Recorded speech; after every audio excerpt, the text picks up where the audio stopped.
3 criteria for a PAD proceduralist to consider: money, lifestyle, job satisfaction. Comment, please. This is the triad for how we recommend that you assess a job or a position that you're considering. Consider these 3 things: money, lifestyle, job satisfaction. Let's talk about each one individually. Money. First of all, why am I using the term money? Isn't that somewhat crass? Maybe I should use the softer, more widely accepted compensation, reimbursement, remuneration, pay, salary. No, I deliberately use the word money because money's important. Money's not the only thing, but it's very important. It's important for us as a business. We don't have a business. We can't build out our facilities. We can't hire staff. We can't get supplies. We can't pay our bills. And if we can't do any of that, if we don't have money to do that, we're not helping any patients. In order to help patients, we need to make money, run it like a business. Same principle for the proceduralists. If we want the best proceduralists, PAD proceduralists in the country, we need to pay high. We're not going to get the top gun of PAD proceduralists in the country and pay at the 25th percentile. It defies logic. So money is very important for you to consider as a proceduralist. I'm a physician. You spent your early 20s with your head in a book. You sacrificed a lot. You spent your late 20s into your early to mid 30s doing your residency and fellowship training. You sacrificed a lot.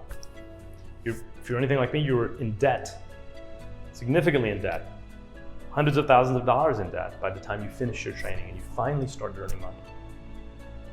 Maybe you're married or in an early relationship, or you want to get married and start a family. You need to pay debt. You need to support your family. Money is an important factor to consider. Don't let anybody else tell you otherwise. It's not the only factor, but it is an important factor. And there's nothing wrong with you considering that.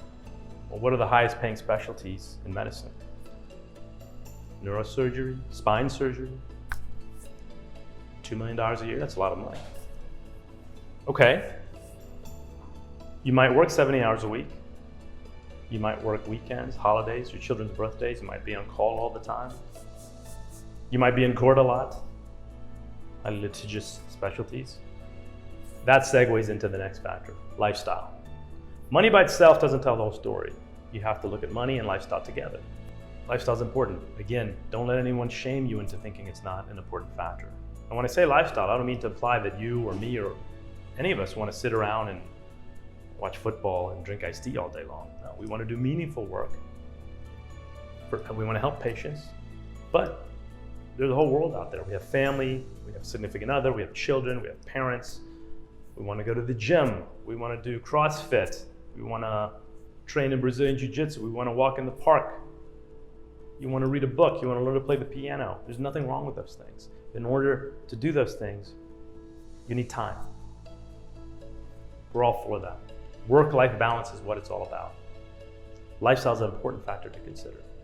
Don't look at money in a vacuum. Consider both of these. So the neurosurgeons, spine surgeons out there that make a lot of money, tip my hat to them. They're doing a lot of great work. And if I need a brain surgery, me or a loved one, or a spine surgery, utmost respect for the work you do. But you are sacrificing lifestyle. And again, tremendous respect for you for that, from me. But if you're not like that, if you want a work-life balance with money and lifestyle, you may want to consider both of those factors together. The final criteria is job satisfaction. That one is somewhat more nebulous, and it's highly individual. Money and lifestyle are also individual. Job satisfaction even more so. Maybe you like research. Maybe you like publishing research papers, forwarding your specialty through science. Kudos, lots of respect. You probably want an academic position. Maybe you like teaching, fellows, residents, med students. Again, kudos, you're doing a valuable service to society. Academic position would be more appropriate for you. Maybe you like what I kind of refer to as the superhero aspect of medicine.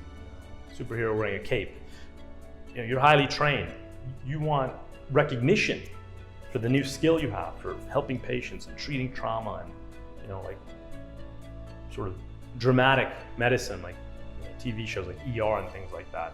There's nothing wrong with that. If that's what you like and that's what you crave, you probably get that in bigger institutions, hospitals, and multi-specialty groups where there's a lot of people that can, look up to you and admire you. Nothing wrong with that. There's some more miscellaneous factors. Maybe you're looking for a significant other in life. And, if you go work in Timbuktu, any town USA with population 10,000 people in a small facility, you're probably not going to have that Brownian motion necessary to meet your significant other. So if that's a factor, again, probably a large hospital facility where you interact with a lot of people your age and in your profession, that maybe you could meet your significant other. There's nothing wrong with considering these things. So job satisfaction is highly subjective. So these are the three: money, lifestyle, job satisfaction. How does PAD specialists, if you're watching this, maybe you're considering working with us as a PAD proceduralist, and I appreciate that. How do we rank in these categories?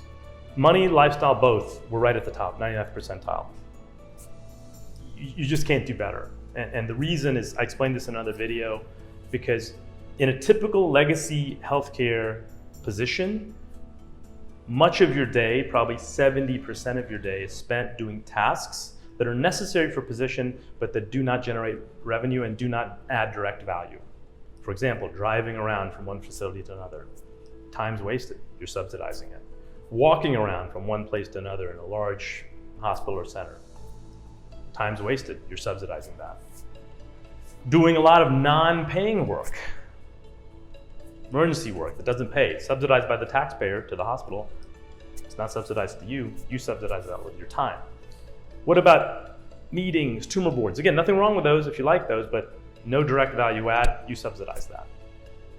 So if you think about your typical day, 60, 70, sometimes 80% of it is doing tasks that have to be done for your position, but they don't add direct value, and they certainly don't add revenue. You subsidize all of that with your time.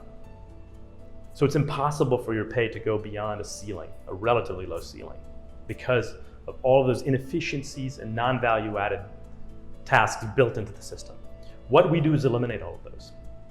We don't have any of that. We don't have bureaucracy, inefficiency, politics, transportation or motion muda. We don't have any of those. What you do with us is meaningful work, and I talk about this in another video as well. You do three things, and this is it. The procedures, very, very important. Meaningful interaction with the patients, very important. Meaningful interaction with the referring physicians. That's it. If you're doing anything else, the system's running inefficiently, the business is suffering, and patient care downstream is suffering. So we're going to have you focus on these three things. We have a support system of excellent staff and operations to make it lean and mean and efficient. So with us, all that fat is trimmed from the system. Money's right at the top, lifestyles par excellence. Basically, standard hours. No call, no weekend, no holidays. Oftentimes you'll finish cases early. You'll have excellent, meaningful cases, help 5 or 6 patients in a day, and you'll be done by 2 or 3 p.m. Are we gonna throw a lot of scut your way or make you do some administrative work? Of course not. Enjoy life, go to the gym, spend time with your family, come back recharged the next day, ready to treat patients and recharged, ready to do awesome work the next day. So money, lifestyle, we're right up there. If that resonates with you, if you've detected this at some level, inefficiency in your position, and it's frustrated you, you're not alone. I sensed the same thing, I realized the same thing. Maybe you weren't able to do anything about it. It'll be a welcome change working with us. Job satisfaction, again, the subjective. Where we rank, I don't know, it depends on what you like. If you like teaching, if you like the superhero aspect, if you like research, we wouldn't be the appropriate place, right? You want a large academic center. Maybe you like politics. There's a lot of politics in healthcare. Some physicians like to be involved in that. We don't have any politics. So you'd probably be better off in a hospital employed setting or a multi-specialty group. You could become more politically involved. We don't have that. So it depends on what you like. If you like meaningful work, excellent lifestyle, great reimbursement and pay and money, and most of all, prioritizing the patient and eliminating all of this other inefficient stuff that does not contribute to patient care, you're gonna like working with us a lot. So if this resonates with you, reach out. We'd love to get to know you, and we look forward to meeting you.